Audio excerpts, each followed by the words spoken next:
Pour répondre sur l'extrême droite, je vais d'emblée mettre les pieds dans le plat et ne pas trop tourner autour du pot. L'extrême droite, au moins depuis 1945 et plus encore depuis mai 68, est une invention du gauchisme sous sponsoring atlantiste, soit de la droite d'affaires, ce que j'appelle la banque, pour cacher que le national-socialisme était socialement de gauche. Ça aussi, c'est une des clés de compréhension de tout ce qui se joue depuis la fin de la Seconde Guerre mondiale. En tant que national-socialiste français, ça m'agace d'être rangé à l'extrême droite, qualificatif qui désigne pour moi les néoconservateurs, les impérialistes américano-sionistes et le pouvoir bancaire international. Donc, ma réponse, c'est que je ne suis pas d'extrême droite, je suis national-socialiste, mais on peut considérer que c'est pire.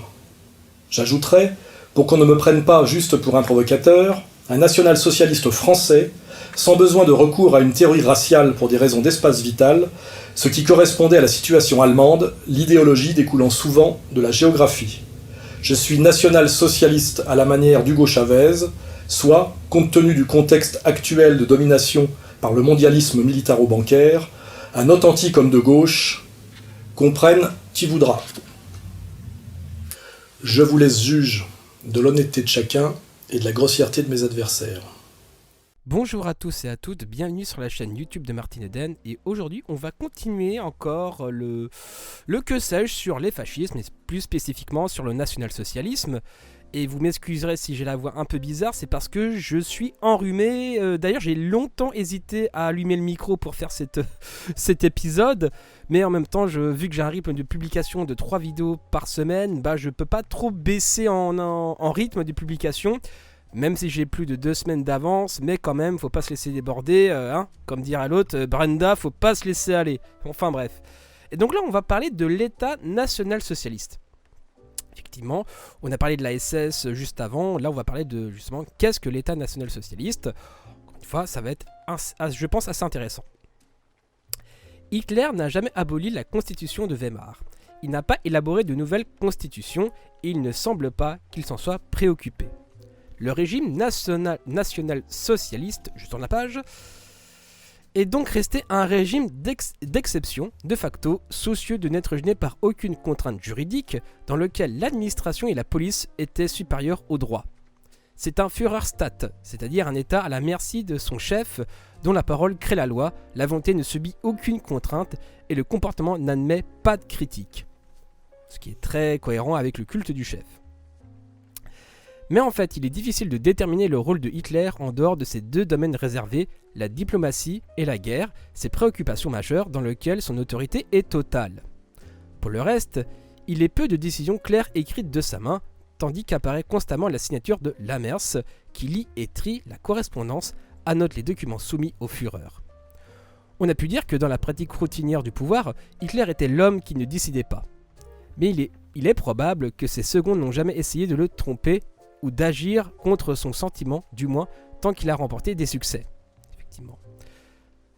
Hitler crée des institutions spécialisées qui se développent parallèlement à l'administration normale. Effectivement, c'est ce qui rejoint l'idée du fait que voilà, il y avait comme une espèce de double état dans l'état, on va dire, qui crée une sacrée merde. Enfin bref. Les Golters, le Front du Travail, l'organisation TOT, pour les travaux publics, le plan de 4 ans, le bureau d'études de Ribbentrop, qui double un temps à Winsestrasse, la mission de Rosenberg, sans oublier bien sûr les SS, on a vu juste avant. Il peut ainsi prendre des décisions capitales, l'euthanasie, les génocides des juifs, sans en référer à l'autorité compétente. M. Brozat qualifie le régime de polycratie, dont les institutions sont rivales et s'interpénètrent, avec des compétences étatiques, semi-étatiques ou partisanes, les frontières entre l'État, la société et le parti demeurant fluctuantes. D'ailleurs, c'est très bizarre, vu que les extrémistes ce sont des branleurs, on va dire, mais bizarrement, ils aiment les choses soient carrées et bien structurées, mais bizarrement, là, c'est un peu c'est la fête du slip par rapport à tout ça. Et peut-être qu'ils appliquent le principe de concurrence même dans l'État, peut-être, je sais pas. Vu qu'ils sont à fond dans la compétition, etc. Je sais pas. Enfin bref, dites ce que vous en pensez dans les commentaires. Je pense que avoir votre avis, ça pourrait être intéressant, je pense. Frontières en résulte ou partisane. Les frontières entre l'État et la société demeurent fluctuantes. Il en résulte sous la contrainte uniformisatrice une permanence de comportements divers dans les grandes villes, les petites villes, les campagnes. Psychologiquement, le régime s'appuie sur la propagande et sur l'angoisse collective que Hitler appelait la terreur de l'esprit. La détresse et la peur dépouillent l'individu de toute pensée personnelle. Des pressions sont exercées sur les familles. La torture, l'exécution ou la mort lente dans les camps de concentration sont le lot des opposants. Je pense là, il me vient à l'esprit quand je lis ça, je revois la tête d'Anal Génocide qui est fier d'annoncer qu'il est national-socialiste. Et je suis en train de lire le texte sur ça justement, sur l'État national-socialiste. Enfin, comment on peut au XXIe siècle affirmer sans trembler. Enfin bref, j'ai été ancien soralien, enfin bref, je vais pas non plus, mais afficher avec une telle bêtise et avec une telle... Anal Génocide, il prétend être cultivé, etc. Il cite beaucoup Nietzsche et Kant. Bon, Kant est plutôt une bonne référence, j'ai envie de dire. Bon, c'est un petit peu le boss final de la philosophie bourgeoise.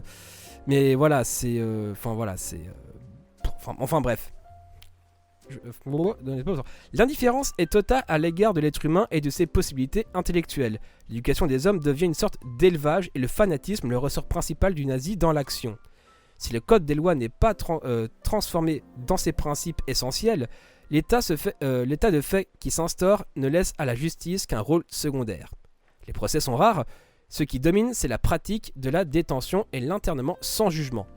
En 1942, le ministre de la Justice Hiérac légalisera ce comportement en proclamant que le juge n'est pas le gardien des lois, mais l'auxiliaire du gouvernement. Comme l'a montré J. Billing, ce que Hitler admirait par-dessus tout, c'était l'ingénieur entrepreneur dont le savoir et la volonté construit la puissance.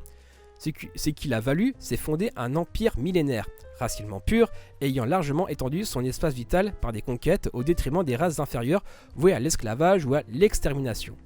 Cette œuvre exigeait la pérennité de la dure exploitation de l'homme par l'homme.